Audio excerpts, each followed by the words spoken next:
চলে আসলাম আজকের আরেকটি নতুন টেমপ্লেট স্ট্যাটাস এডিটিং টিউটোরিয়াল নিয়ে গাইস। আপনারা যে প্রিভিউতে স্ট্যাটাস ভিডিওটি দেখতে পেলেন, এই স্ট্যাটাস ভিডিওটিকে আপনারা এক ক্লিকের মাধ্যমে বানাতে পারবেন।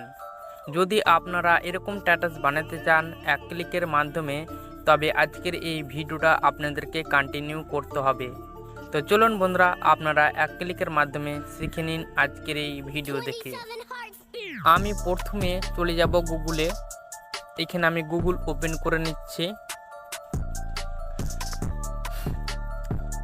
গুগল ওপেন করার পরে এখানে আমি সার্চ বাটনে ক্লিক করে দেব। সার্চ বাটনে ক্লিক করার পরে এখানে আমি একটি টেমপ্লেটের লিঙ্ক পেস্ট করে দেব। এই টেমপ্লেটের লিঙ্কটি আমার ভিডিওর ডেসক্রিপশন বক্সে প্রোভাইড করা আছে। আপনারা কিন্তু অবশ্যই সেই টেমপ্লেটের লিঙ্কটাকে ওপেন করে নেবেন ডাইরেক্ট। আপনারা কিন্তু টেমপ্লেটের লিঙ্কটাকে ওপেন করে নেবেন অবশ্যই। এখানে আমি সেই টেমপ্লেটের লিঙ্কটাকে পেস্ট করে দিয়েছি। পেস্ট করার পর আমি এখান থেকে সার্চ বাটনে ক্লিক করে দেব। সার্চ বাটনে ক্লিক করার পর এরকমই ইন্টারপেজ খোলা আসবে আমার সামনে, বা আপনারা যখন ওপেন করবেন টেমপ্লেটের লিঙ্কটা ঠিক এরকম কিন্তু আপনার সামনেও কিন্তু এরকম ইন্টারপেজ খোলা আসবে।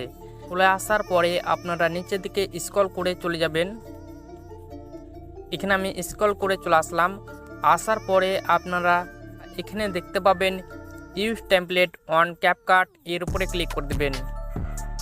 এখানে আমাকে আরেকটি নতুন ইন্টারপেজে নিয়ে যাওয়া হবে। আপনাদেরকেও সেম ইন্টারপেজে এরকম নিয়ে আসা হবে। এখানে আপনারা দেখতে পাবেন ইউজ টেমপ্লেট। আপনারা ইউজ টেমপ্লেটের উপরে ক্লিক করে দেবেন। ইউজ টেমপ্লেটের উপরে ক্লিক করার পর আপনারা কোনারে দেখতে পাবেন অ্যালবামস, এর উপরে ক্লিক করে দেবেন। অ্যালবামসে ক্লিক করলে আপনার সামনে অনেকগুলো ফাইল ওপেন হয়ে চলে আসবে। আপনার যে ফাইলে আপনার ফটো আছে আপনারা সেই ফাইলটাকে সিলেক্ট করে নেবেন। সিলেক্ট করার পরে এখানে তিনটি সেকশন দেখতে পাবেন, একটি অল, ভিডিও এবং ফটো। আপনারা এখান থেকে ফটো সেকশনে ক্লিক করে দেবেন। এখানে আমি ফটো সেকশনে ক্লিক করে দিলাম। সো ফটো সেকশনে ক্লিক করার পরে আপনাদেরকে এখানে 26টি ফটো সিলেক্ট করে নিতে হবে বা 25টি ফটো সিলেক্ট করে নিতে হবে। তো এখান থেকে আমি ফটো সিলেক্ট করে নিচ্ছি। এখানে আমার ফটো সিলেক্ট করা কমপ্লিট হয়ে গেল। এবার আমি প্রিভিউতে ক্লিক করে দেব ডান সাইডে। এখানে আপনাদেরকে লোডিং দেখাবে।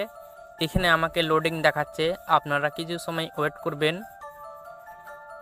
লোডিং হওয়ার পরে আপনারা এখানে প্রিভিউতে স্ট্যাটাস ভিডিওটি দেখতে পাবেন। এখানে আপনারা প্লে করে দেখবেন।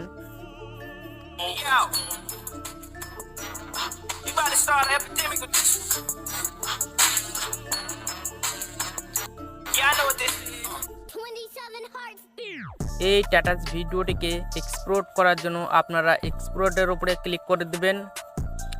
এক্সপোর্টের উপরে ক্লিক করার পর আপনারা এখান থেকে 1080তে ক্লিক করে দেবেন। এখানে আমি 1080তে ক্লিক করে দিলাম। যদি আপনার রেজুলেশন 1080 সিলেক্ট করা না থাকে তাহলে আপনারা এখান থেকে 1080তে সিলেক্ট করে নেবেন। দেন আপনারা এখান থেকে ডান বাটনে ক্লিক করে দেবেন। ডান বাটনে ক্লিক করার পরে এক্সপোর্ট উইদাউট ওয়াটারমার্কে ক্লিক করে দেবেন। উইদাউট ওয়াটারমার্কে ক্লিক করলে আপনার সেই স্ট্যাটাস ভিডিওটিতে আপনার ক্যাপকাটের লোগো থাকবে না।